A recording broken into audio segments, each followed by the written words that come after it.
Business economics में आज 25 अंकों के वस्तुनिष्ठ प्रश्न।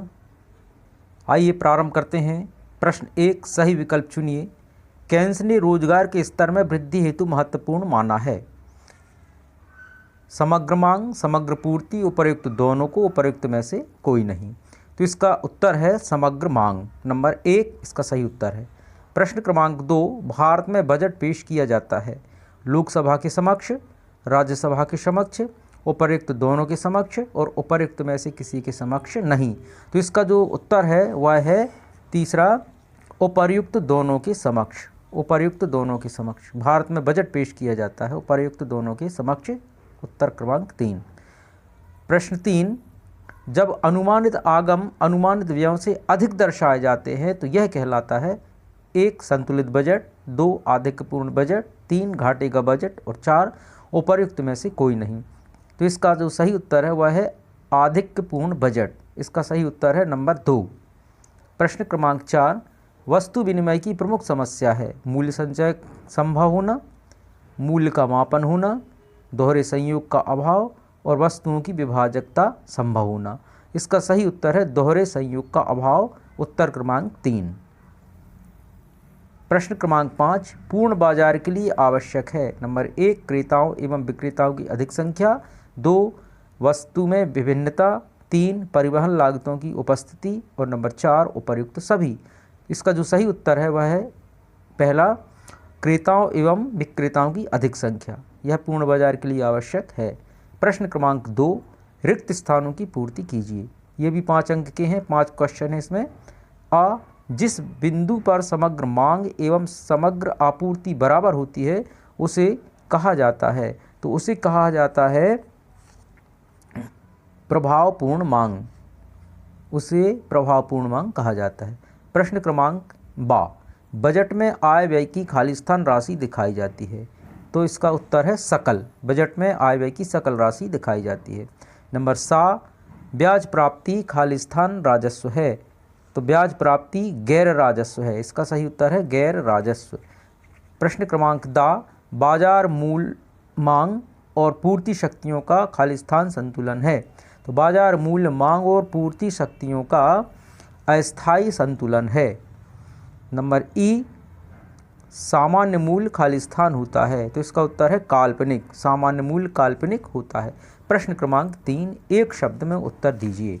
आ, विनिमय के अंतर्गत कितने पक्ष होना आवश्यक है। तो इसका उत्तर है 2। विनिमय के अंतर्गत 2 पक्ष होना आवश्यक है। नंबर 2, पूर्व सीमांत भूमि की उपज तथा सीमांत भूमि की उपज के अंतर को कौन सा लगान कहते हैं। तो इसका उत्तर है आर्थिक लगान। नंबर 7, मानव श्रम के बदले में प्राप्त होने वाला प्रतिफल है। मानव श्रम के बदले में प्राप्त होने वाला प्रतिफल मजदूरी है।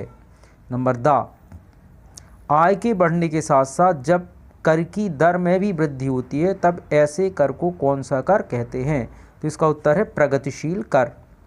प्रगतिशील कर में जैसे जैसे आय बढ़ती है वैसे वैसे कर की दर में भी वृद्धि होती जाती है, इसलिए प्रगतिशील कर है। नंबर ई, मनोरंजन कर कौन सा कर है।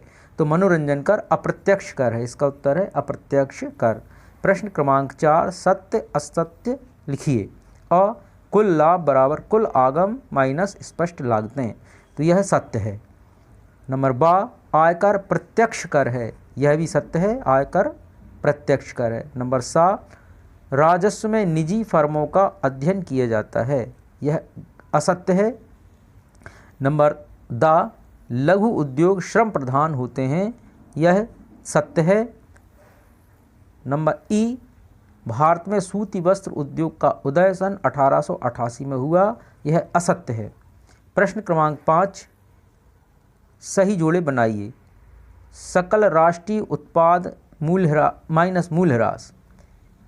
तो इसका जो उत्तर है वह है शुद्ध राष्ट्रीय उत्पाद, जो कि प्रश्न उत्तर क्रमांक 2 में लिखा हुआ है। यह आ का उत्तर है। नंबर 2, किसी देश की राष्ट्रीय आय।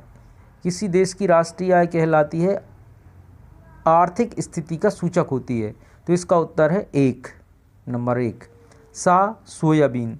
सोयाबीन के सामने हमें लिखना है मध्य प्रदेश, क्योंकि सोयाबीन मध्य प्रदेश में होता है, इसलिए इसका उत्तर है 4। मूंगफली मूंगफली होती है गुजरात में। तो इसका दा के सामने इसका सही उत्तर नंबर 5 लिखना है, गुजरात। इसके पश्चात ई शक्ति से चालित प्रथम जूट कारखाना, तो ये है कोलकाता में। इसका जो सही उत्तर है वो कोलकाता है, जो कि नंबर 3 पर लिखा हुआ है। तो ये थे आज के 25 प्रश्न। अच्छे लगे हों तो आप अपने मित्रों को शेयर कीजिए, वीडियो को लाइक कीजिए और मेरे चैनल को सब्सक्राइब कीजिए। मिलते हैं शीघ्र अगले वीडियो में। नमस्कार, धन्यवाद।